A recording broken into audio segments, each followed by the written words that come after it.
Bom dia a vocês. Meu nome é Ricardo, sou psicólogo. Vou fazer um breve relato para todo mundo entender por que eu estou aqui e para que eu estou aqui.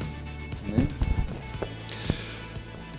Eu me formei, se é que a gente pode dizer assim, né? Esse termo não é correto, eu me graduei numa época que acho que ninguém tinha nascido aqui, em 1984. No tempo em que a gente falava da psicologia do excepcional. Né? Eu fui um péssimo aluno de psicologia do excepcional. E como eu fui um péssimo aluno de psicologia do excepcional, óbvio que o universo me deu um presente, que era trabalhar com pessoas com deficiência. Tem muito a ver com o que tem de trabalho com pessoas com deficiência nesta cidade. Originalmente, assim, para vocês entenderem, trabalho hoje na Secretaria Municipal de Assistência e Desenvolvimento Social, SMADS. Sou coordenador de um CREAS, para quem sabe o que é um CREAS, depois eu traduzo, porque às vezes eu falo por muita sigla, que é um centro de referência especializado da ciência social, lá em Hermelino Matarazzo. Não sei se vocês já ouviram falar nesse lugar, mas ele existe em São Paulo, é longe, mas existe, tem foto lá, inclusive. E minha formação básica toda na saúde mental, onde eu construí uma história com a questão da saúde mental aqui nessa cidade. Sou da época da implantação do SUS. Já ouviram falar no SUS algum dia? Né? SUS. Sou da época dessa implantação. E, a partir daí, fui condenado por uma administração pública a trabalhar na Secretaria de Assistência Social. E o presente que eu recebi foi desenvolver políticas públicas para pessoas com deficiência nessa cidade. Desde 1978, alguém já tinha nascido em 78 aqui? Que bom, né? Pelo menos não estou sozinho. Né? Desde 1978, então, antes de eu entrar na faculdade, eu comecei a trabalhar com isso. Fiz a faculdade, passei raspando na matéria e comecei a ser condenado pela vida a trabalhar. Vim para essa secretaria no ano de 1900. Eu entrei na prefeitura em 92, 1996. 1990, algo que todo mundo estava vivo em 1996, pelo menos de fralda. Comecei a trabalhar na cidade de São Paulo com o desenvolvimento do que se chamava, à época, de inserção. Inserção da pessoa com deficiência na rede pública de educação. Então, comecei a desenvolver os projetos naquela época. Por força de tudo isso, a gente começou a discutir o que era a inserção e se isso realmente existia e como é que isso existia. No tempo que a gente chamava as pessoas com necessidades especiais. Nem se vocês observarem, se vocês vão fazer isso, que eu tenho certeza que vocês farão, pessoas de competência sempre fazem isso, à medida que a gente trabalha num serviço de acolhimento e recebe pessoas com deficiência, crianças com deficiência, bebês com deficiência, adolescentes com deficiência, a gente busca conhecimento. E vocês vão encontrar, apesar de toda essa fala da Solange, vocês vão encontrar muitos documentos, mas muitos documentos relacionados à pessoa com necessidades especiais. Documentos moderníssimos, mas que ainda que são usados esses termos. Mesmo depois da Declaração de Madrid, mesmo depois da Declaração de Salamanca, depois de várias coisas implantadas aqui nessa cidade. Começa a se trabalhar a inserção e começa a se discutir a inclusão quando na cidade de São Paulo existia uma cota. Todo serviço público voltado à educação, 5% das pessoas devem ser pessoas com deficiência. E a gente fala em inclusão. Era uma coisa tão louca, né? Mas vamos inserir. O que era inserir especificamente? Inserir nada mais é do que colocar alguém em algum lugar. Se eu trago aqui, nesta sala, pelo menos meu olhar não enxerga ninguém com deficiência aqui, eu trago uma pessoa com deficiência, como naquela época, ponho sentadinha ali, pode ser um surdo cego, está inserido, ó, 5% é a minha cota. Então, a gente fez um movimento na cidade, toda de discussão. O que é essa inserção? É colocar no lugar? Só isso? Não. Então, a gente começa a discutir, não por acaso, mas começa um movimento muito forte de incluir. Incluir é fazer participar. Então, não basta colocar a pessoa sentadinha ali, eu tenho que fazer essa pessoa participar. Fazer participar, coisa de louco. Coisa de louco. Mas é fundamental. partir dessa situação, começam a surgir outros programas na cidade. O Atende, vão surgindo as primeiras discussões de ônibus com plataforma, vão se discutir o que é incluir. Eu tive a sorte de poder participar de um grupo que discutiu e formalizou, formatou, uma coisa que tenho certeza que nenhum de vocês conhece, que é a política municipal de inclusão da pessoa com deficiência na cidade de São Paulo. O documento foi amplamente debatido, amplamente montado, discutido com as cabeças mais pensantes, inclusive do nosso colega cadeirante, foi lá que eu o conheci, mas que nunca foi e nunca será implantado na cidade de São Paulo. Porque é caro. Porque é muito caro. Porque você vai descobrir que incluir uma pessoa significa fazer, como disse Solange, tudo para todos. Tudo para todos. Então, teoricamente, esta palestra minha já é uma palestra excludente. Porque eu não tenho alguém aqui do meu lado fazendo linguagem de sinais, eu não tenho um técnico especializado em trabalho com surdo cego, eu não tenho uma série de outras coisas. Nosso elevador aqui era completamente inacessível para um cadeirante, dependendo do tipo de cadeira de roda dele. Então, nossa senhora, vamos falar para um grupo de trabalho que vai trabalhar com pessoas com deficiência, e a primeira coisa que nós fazemos, excluímos as pessoas com deficiência. Olha o contrassenso. Mas adaptar um prédio é caro para caramba. Todos vocês, imagino, eu, pelo menos foi dito, né, se ninguém me enganou, trabalham com serviços de acolhimento na cidade de São Paulo, é isso? Temos aqui técnicos, temos aqui gerentes, temos aqui orientadores, e imagino e espero que tenhamos também o pessoal de apoio. Temos pessoas de apoio aqui? Agente operacional? Mais algum? Mais algum? Quantos serviços estão representados aqui hoje? Quantos serviços? Quantos gerentes estão aqui? Gerentes? Gerentes? Temos gerentes? Um. Menos gerente do que operador. 2? Mais algum? 3? Técnicos? Nossa. Orientadores socioeducativos? Meu Deus. Só curiosidade, os demais são... Meus fãs vieram aqui porque sabiam que eu vim aqui, vieram bater palma, isso, tá? Estagiário de? CRAS? Olha, o CRAS incluído. Aí, dentro dessa discussão do que era inclusão, que a gente descobre que é caro pra caramba, à época ainda, essa Secretaria Municipal da Pessoa com Deficiência não existia, era uma unidade dentro de uma secretaria que chamava Secretaria de Participação em Parcerias, era uma coordenadoria, lá gestada toda essa proposta. Aí a gente faz o quê? Não pode fazer tudo, vamos fazer em parte. O que a gente faz? Botamos plataforma em meia dúzia de ônibus, construímos umas rampinhas meia boca em qualquer lugar, que é aquelas rampinhas que não tem nada, né? Não liga nada a lugar nenhum. Pintamos uns muros, colocamos uns orelhões mais baixinhos, não é assim? E vamos tocando aí. O governo para por aí. Aí você, na sua organização da sociedade civil, decide montar um serviço público. Tá lá, vou passar numa audiência, vou passar numa sessão pública e vou montar o meu serviço.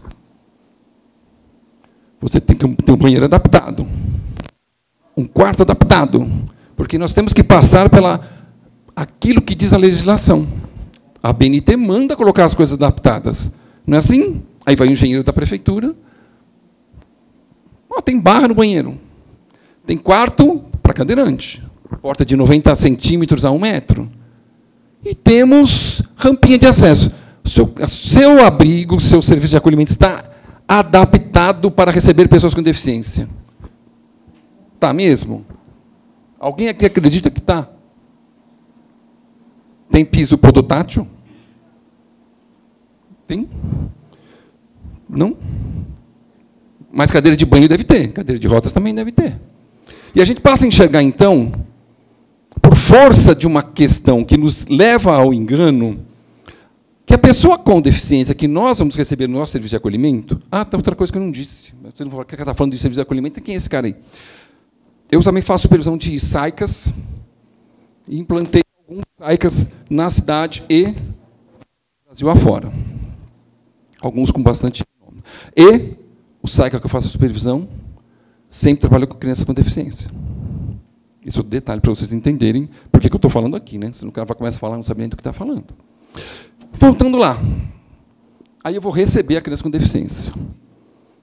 Alguém, o gerente, pega lá, recebe o fax, que ainda existe fax em alguns lugares, que diz assim, que a vara da infância está nos encaminhando uma criança. Vamos acolher uma criança, mas uma criança, qual a diferença faz essa criança aqui no nosso serviço? Mas alguém fala assim, acho que esta é aquela criança que tem tal deficiência. A partir daí, instala-se uma geral no serviço, porque a gente já começa a dizer, não, criança com deficiência, não, que isso, pelo amor de Deus, não, aqui no meu serviço, não, vai me dar trabalho, eu não sei cuidar, eu não sei como é que faz, eu não sei para onde vai, que isso, nem vi a criança. Eu nem vi a criança, e já estou histérico, pensando se eu vou pedir a conta, eu quero um aumento, que história é essa? Pronto. Aí alguém vem e fala, calma, tem a resolução, a gente vai acionar a resolução 001 do CONANDA e do Conselho Nacional da Assistência. Já ouviram falar nessa resolução, né? Todo mundo aqui sabe dela, que a gente pode pedir, aditar o termo de convênio, colocar mais orientadores, podemos fazer uma série de coisas. Não podemos? Todo mundo fica feliz. Mas isso não reduz a nossa angústia. Aí encosta o carro ali, toca a campainha, entra a pessoa carregando aquele bebê, aquela criança, ou entra aquela cadeirinha de roda. A gente surta, desespera e esquece o que é fundamental. Nós estamos recebendo uma pessoa que, igualzinha a todas as outras, não sei se o de vocês é de 15, se é de 20, igualzinha as outras 14, as outras 19 que estão lá dentro. Não mudou nada. Nada, absolutamente nada. Tem uma história, tem uma vivência, que pode ser de negligência, de abandono ou de violência, e que vai exigir que a gente faça exatamente as mesmas coisas que a gente faz com os outros que estão lá. E a pergunta que eu sempre faço quando vou fazer essas capacitações. De verdade, o problema é quem chegou ou nós que estamos aqui? Onde está o problema? Ou você vai me dizer que no seu serviço todas as crianças e adolescentes são 10, tranquilos, acordam calmos, dizem bom dia para você, sentam para tomar o café da manhã, tomam o café respeitosamente, levantam, colocam o copinho ou a caneca ali, dizem bom dia, pegam uma malinha e vão para a escola e ninguém faz nada. É assim, não é, de manhã? Não é assim? Lindo! Que você entra, parece que você está entrando ali no Juqueri. Ai, que desespero, não é? Cadê a gerente? Acabou de levar a criança na escola. Ligou a escola porque tem um doente, ligou não sei o quê. Vamos para o hospital. Cadê a turma? Não é assim todo dia de manhã? Ou na hora do almoço, quando eles vão chegando da escola. Aquela loucura, não é? E a gente fala, não, mas este é o meu problema. Ou esta.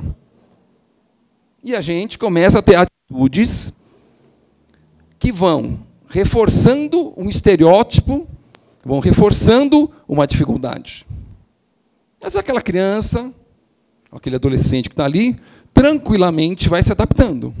Porque engraçado é, que não acho que seja tão engraçado assim, mas os demais acolhidos, imediatamente, abraçam, convivem e simplesmente ignoram é o termo correto, a diferença física que aquela criança tem em relação a eles.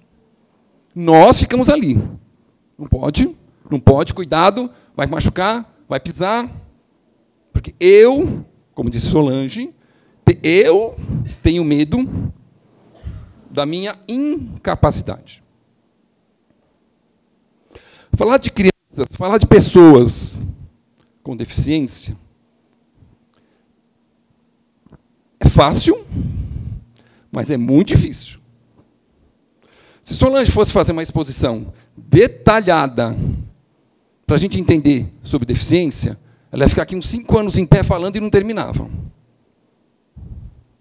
Se a gente fosse falar do que está cadastrado, do que é conhecido sobre deficiência, Só das síndromes, deve ter umas, sei lá, umas 2.000 síndromes. E essa síndrome muda isso, aquela muda aquilo. Nós estamos falando da mesma coisa. Gente, eu só vou trabalhar, eu só vou ter sucesso no serviço de acolhimento com crianças, se eu tiver a consciência de que eu, profissional, faço a diferença. E se eu não fizer a diferença, não adianta. A gente tem uma mania de rotular, como disse lá, a vlogueira, né? Meu tempo não era assim, vlogueira, mas legal. Vou ter que procurar o que é uma vlogueira hoje. Porque a gente não põe rótulo. Tudo é rótulo. Tudo é rótulo. A gente entra num serviço de acolhimento, encontra o desespero e faz a roda. Vamos aqui, todos nós vamos conversar. Contem-me sobre seu problema. A é o menino fulano. É o João. Mas qual é o João? O João é o menino que não tem o braço. E? Mas ele é bagunceiro. Ele não obedece regra. Ele não obedece norma. Peraí, você está falando do João, você está falando do Pedro, do Amar. Qual deles você está falando? Do que não tem braço. Mas o que você está dizendo para mim, quando você sente fazer uma discussão de casa, é igual a todo mundo.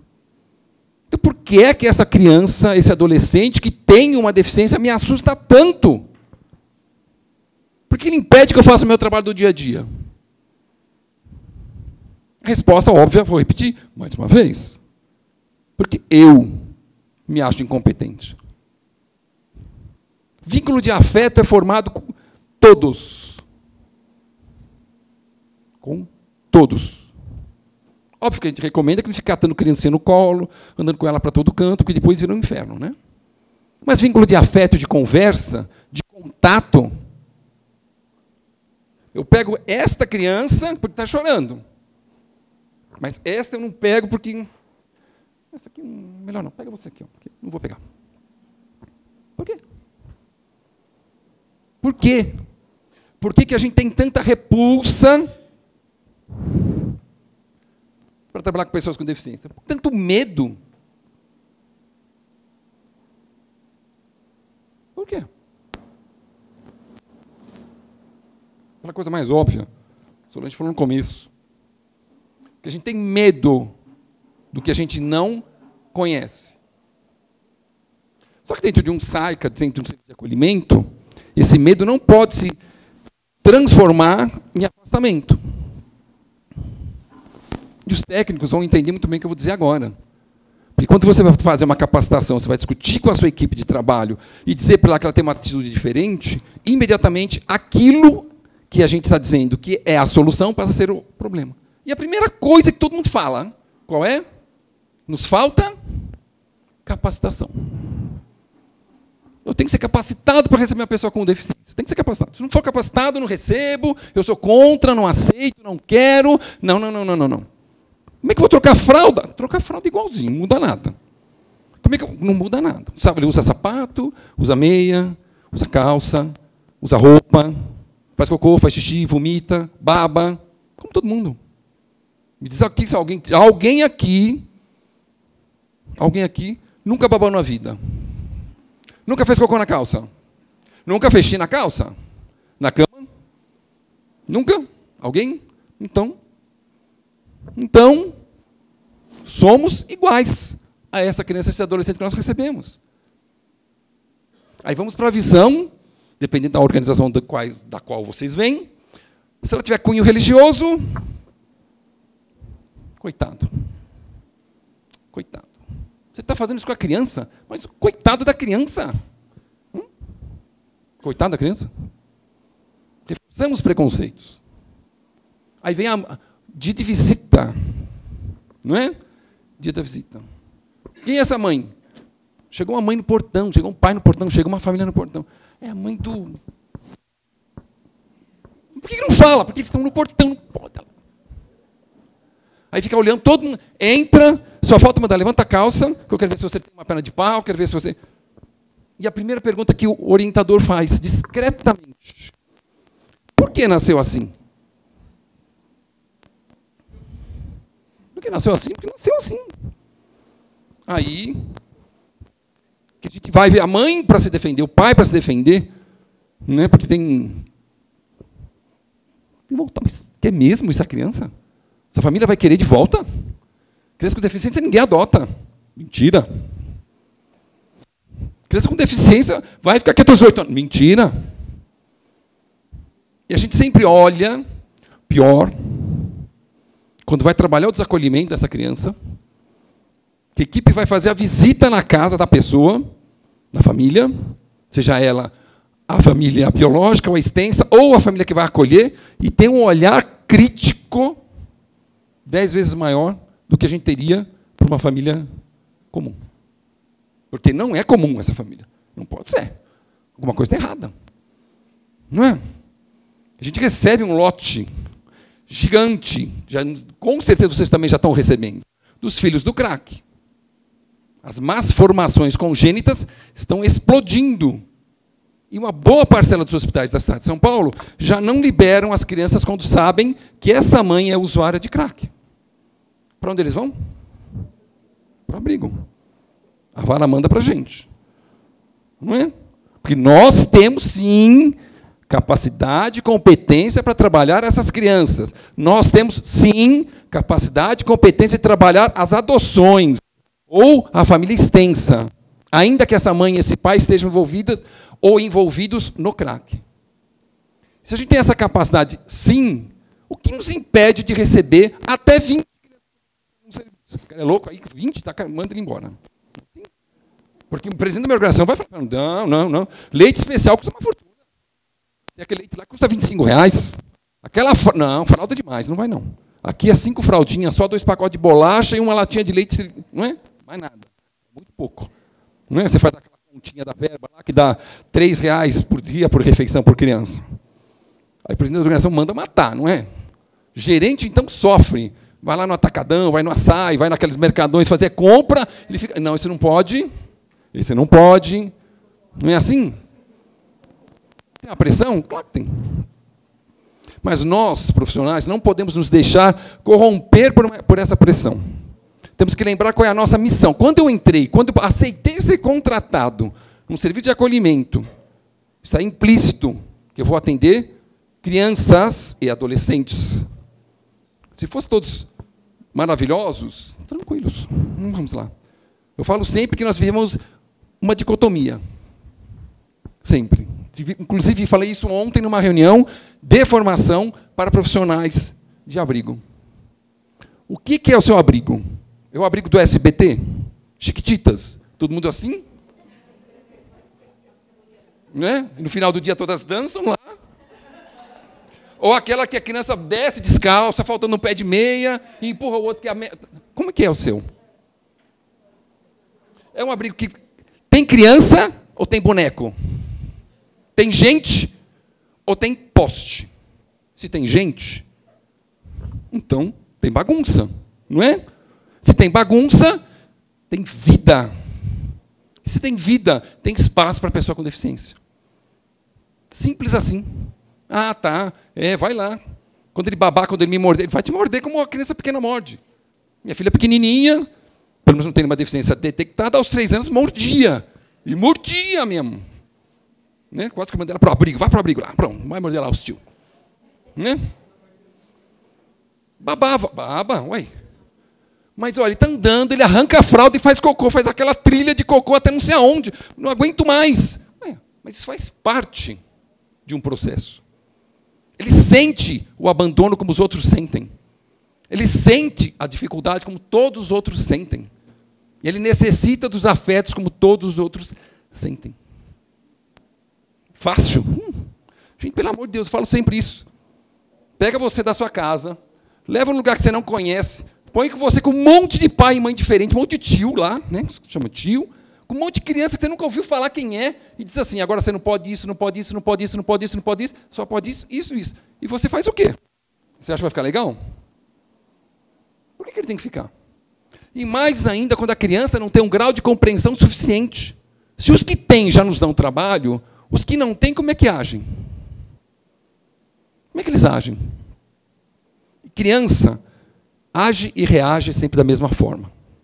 De uma forma clara. Claríssima. Você olha e você lê a criança.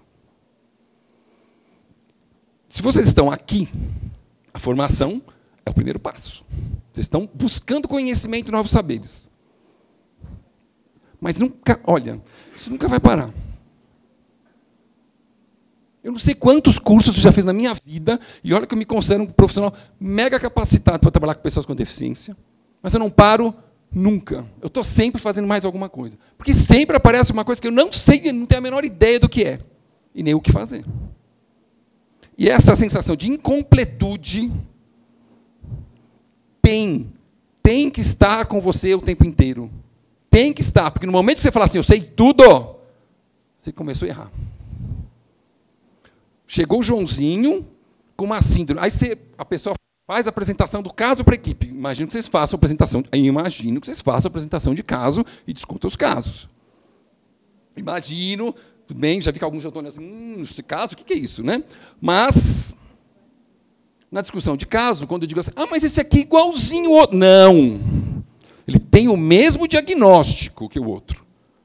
Igualzinho ele não é. Mas aquele, não. O Solange falou muito claramente ali. Ó. Eu tive um irmão gêmeo aqui do meu lado. Eu sou de um jeito, ele é do outro. Não é assim? Tem a mesma síndrome. A experiência de vida desse aqui é uma, desse aqui é outra, daquele é outra. Eu implantei, pessoalmente, 3 núcleos de apoio à inclusão social para pessoas com deficiência. Não sei quem trabalha com isso aqui, mas é uma norma técnica de operacionalização na cidade de São Paulo, da Secretaria. 95% daquela norma técnica que escreveu fui eu. Participei do grupo que montou. E supervisionei até 2 anos atrás o serviço que era considerado o serviço de excelência. 120 pessoas com deficiência diferentes. Você entra, você faz o rol de diagnósticos. Vários com mesmo diagnóstico. Nenhum igual a ninguém. Não é? Todo mundo com cara de dúvida, todo mundo com cara de bravo, querendo me matar. Não é? Então, pensem assim. Quanto tempo eu tenho? Tem bastante tempo. Pensem assim. Que diferencial? Qual é o diferencial? Que tipo de diferencial eu vou pôr no meu trabalho quando eu for lá receber a próxima criança com deficiência que vocês vão receber? E vão sim. Qual é o diferencial que vocês vão pôr? Serão humanos ou seremos robôs? Vou tratá-lo ou vou cuidar dele? Porque tem uma diferença. Cuidar é uma coisa, tratar é outra. Você é um cuidador ou você é um orientador? Orientador socioeducativo é aquela definição estranha que tem lá na norma técnica, muito maluca, não sei quem inventou aquilo, mas está lá. Você vai ser um ser humano? Vai dar calor humano ou não? O que você vai fazer? Ou vai continuar se dizendo um coitado e não. Não.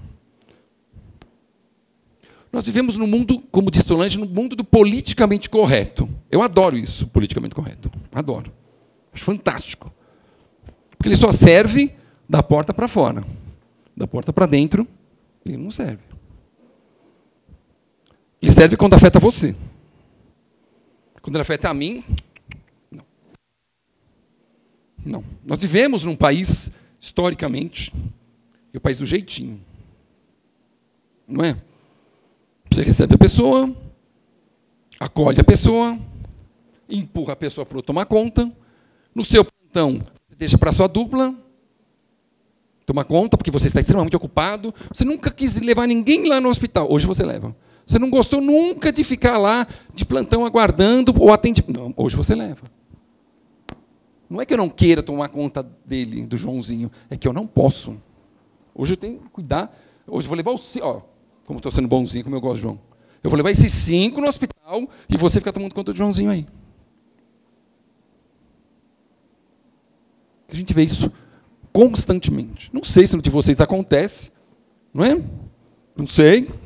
Não é assim? É igual lavar panela depois do almoço, não é? Todo mundo lava prato, garfo, panela não é comigo. A criança com deficiência é a panela do Saica. Ninguém quer. Nunca. Psicólogo e assistente social, então, tem surto. Fala para o psicólogo de um Saica, você vai atender o Joãozinho. Sabe por quê? Porque nós técnicos, nós profissionais de nível superior, esquece esse nome, né? Também não sabemos o que fazer. Porque não nos é dado, mas nos é cobrado. Qual é o papel, por exemplo, do profissional da psicologia dentro de um Saica? Alguém consegue me dizer com clareza o papel de um profissional de psicologia? Pedagogo? Algum pedagogo aqui? Pode, coragem, mulher. Qual é o papel do pedagogo no serviço de acolhimento? E o pior, que eu acho que é o pior, qual é o papel do assistente social dentro de um serviço de acolhimento?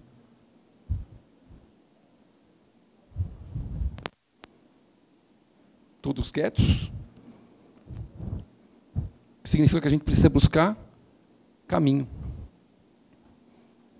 Porque eu, orientador, eu, agente operacional, busco nesses profissionais a guarida necessária. Está lá no plano de trabalho. Que esses profissionais me darão subsídios para eu trabalhar. Não que eu esteja colocando culpa nos profissionais, pelo amor de Deus. Mas se esse profissional não buscar algo mais do que ficar na sua salinha fazendo entrevistas, relatórios e preenchimento dos famosos e malfadados PIAs, não é? Que é uma invenção maluca. Eu tenho certeza que quem inventou isso estava querendo deixar a gente maluco, não é? Porque a gente escreve o PIA, o juiz diz que não é o PIA, não é esse, é aquele outro, aí você pega o outro, aquele juiz do outro lugar diz que aquele também não serve, tem que ser um terceiro, aí você tem um monte de PIA, não tem nada. Alguém já disse numa reunião, que eu achei lindo, uso sempre, que o PIA é um ser vivo. Lindo. Deve ser alimentado para não morrer. E nossa função no SAIC é alimentar o PIA para ele não morrer. Porque o supervisor da assistência social chega lá e quer ler o PIA, quer saber se ele está bem relatado, se os relatórios estão em dia, a vara nos cobra para saber se você fez o encaminhamento adequado, quantas visitas domiciliares você fez, se as famílias não estão preparadas, qual é o seu trabalho feito para a direção da adoção, como é que você está trabalhando a adoção, como é que está sendo feito isso. Aí o cara vai lá para o seu armário e pergunta se tem aqui. Ai, nossa, molho de tomate vencido, multa para você. É assim? Eu estou falando bobagem. E aí, vocês que se virem para dar conta dos seus problemas. Ema, não é? Porque eu, quanto supervisor técnico, estou nem aí, porque eu também não sei.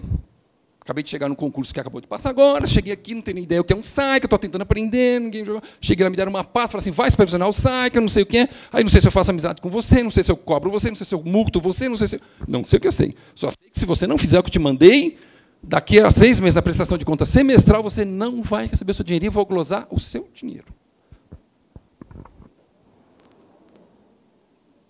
Falei bobagem? Gerente sabe como é que é isso. E aí, como é que eu olho essas crianças? Como é que eu olho a pessoa com deficiência? Como é que eu olho e como é que eu trabalho essa criança com deficiência? Nesse inferno que é promovido pelo poder público. Né? É presidente da organização social, que tem um amigo que é candidato para a próxima eleição, ele precisa fazer bonito para ele. Não é assim?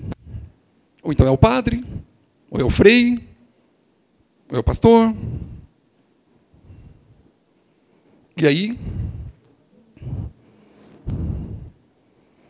solução para isso? Falar. Solução para isso? Discutir. Solução para isso?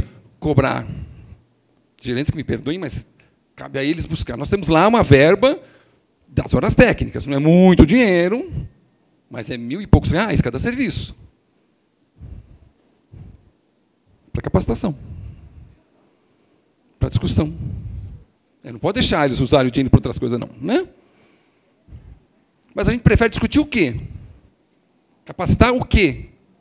Os outros que não são, ou não têm uma deficiência diagnosticada. Porque aquele, eu tenho certeza, fala. Ele se não foge, esse não sai. Isso não tem problema. Não é assim? Nosso papel de educador, de preparar essa criança, esse adolescente, para retorno ao convívio social, é qual? E volto a repetir. O que é que eu acho que eu estou fazendo nesse serviço de acolhimento? Eu tenho um trabalho ou eu tenho um emprego? Se eu tenho um emprego, tem coisa melhor para fazer na vida. Se eu tenho um trabalho, então eu preciso começar a qualificar esse meu trabalho. E muito. De vocês com 20 ou com 19. Quando passar na próxima sessão pública, passará para 15. Nossa, que legal. 15. Quantos deles terão deficiência? No que o supervisor não tem 2. Nunca me deram trabalho. Nunca me deram trabalho. Então, trabalho os outros. O que você pensa da família da pessoa com deficiência? O que você pensa da culpa? O que você pensa daquela mãe que usa crack e tem esse filho que está faltando uma perninha, um bracinho, está faltando uma orelha, está faltando um jeitinho? Se você pensa da mãe, por que você pensa do filho? Se você prepara todos os outros para um desacolhimento, por que você não prepara este? Tudo igualzinho.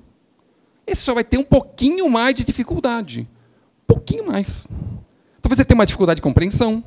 Talvez ele tenha uma dificuldade de mobilidade. Talvez ele tenha uma dificuldade de entender o que está acontecendo ao redor dele.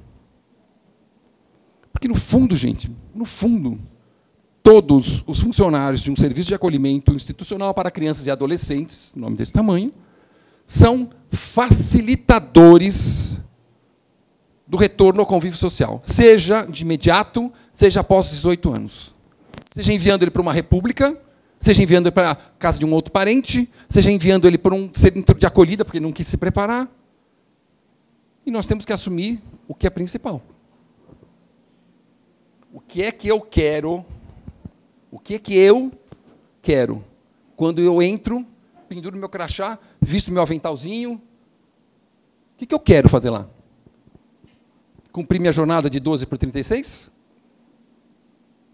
Ou fazer diferença? Você quer cumprir a sua jornada 12 por 36? Tranquilo. Esquece tudo que você ouviu aqui. Esquece. Esquece mesmo. Se preocupa com o olerite no final do mês, as contas para pagar, cartão de crédito, débito, essas coisinhas. Se você realmente quer fazer a diferença, você precisa começar a mudar a postura. E mudar a postura é mudar tudo. Da forma que você enxerga aquele bebezinho de 1 mês que está no berço, a forma que você enxerga as crianças ou adolescentes que têm algum tipo de deficiência que estão acolhidos no seu serviço. Porque eles precisam de você, mas eles precisam muito. Todos precisam de vocês. Todos confiam em vocês. Todos demandam coisas que vocês podem dar. Todos. Todos. No mesmo grau, na mesma intensidade. A diferença real, a diferença de verdade, quando vocês pararem de olhar atrás e começarem a olhar pela frente, é o quanto vocês têm que dar para aquele que está com deficiência. É um grau de compreensão. Entendê-lo.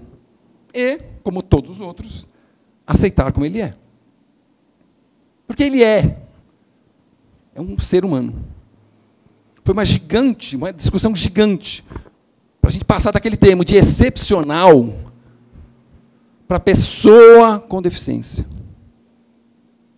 Porque quando você usa o termo pessoa, você reconhece que ele é uma pessoa.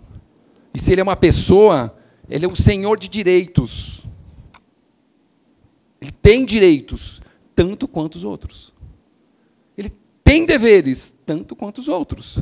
Ele vai seguir regras, tanto quanto os outros. E se ele tiver que sofrer algum grau de punição, será exatamente igual aos outros. Se não for assim, não funciona. Se eu sempre ficar dando, como disse Solange, uma desculpa para aquilo, pensa aí. Não corre porque é gordo. Não sobe porque tem tontura. Não come porque não gosta disso ou daquilo. Então a gente vai ter desculpa para todos. E o resultado do nosso trabalho vai ser qual? Nenhum. Nenhum. Todo mundo sabe, deve estar cansado de ouvir. Cansado de ouvir. Nós temos pouco mais de 5 mil crianças para serem adotadas e mais de 40 mil pessoas na fila da adoção. Mas se não for menina, menos de 3 anos, branca, sem nenhuma deficiência, e não tiver histórico de droga na família, eu não adoto. Eu passo a vez. Não, eu prefiro sair da fila e ir para o fim da fila de novo do que ficar pegando outra criança. E muito disso é nossa responsabilidade, nossa responsabilidade. Porque nós também, de alguma forma, não conseguimos fazer com que as nossas crianças sejam, não gosto desse termo, mas é um fato, atraentes para as famílias. Nós aceitamos tranquilamente porque elas são nossas. E eu só vou liberar essa criança para o lugar que eu acho que seja bom. E quando a criança tem deficiência, pior ainda. Quando a gente passar para o outro lado, enxergar essa criança como mais um, que necessitará um excelente trabalho, como nós fazemos no nosso dia a dia, porque somos heróis, todo mundo sabe muito bem que é isso, porque não é fácil encarar um serviço de acolhimento, não é fácil porque você se identifica. Eu já assisti episódios, sabe assim, não posso dizer que são maravilhosos, porque são tristes de identificação. A gente olha para aquela criança e é difícil, como disse Solange, a gente às vezes vai no mas, não posso. E você entender que você ali é um profissional que trabalha com pessoas que precisam de você inteiro. E trabalhar com eles e ser inteiro significa que você vai buscar conhecimento. Porque quando chegar a próxima criança com deficiência lá no seu serviço, significará para você buscar conhecimento sobre ela. Quem é ela? De onde ela veio? Por que ela veio? O que você vai fazer?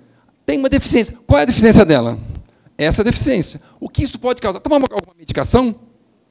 Toma algum neurolético? Toma algum remedinho? Como é que é essa doença? A gente já começa a falar, eu tomo um remédio ainda por cima. Comorbidade. Não é?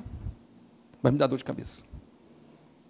Quando eu parar de olhar para isso e falar assim, chega uma criança, eu vou fazer por ela o meu melhor. Aí talvez esse tipo de treinamento comece a não ter mais sentido. Comece a ser desnecessário. Comece a valer os outros. Talvez seja mais importante no futuro, adoção, não é? E a gente não fique de novo, como eu faço há 20 anos, convencer as pessoas que pessoa com deficiência é pessoa. Bem? Obrigado.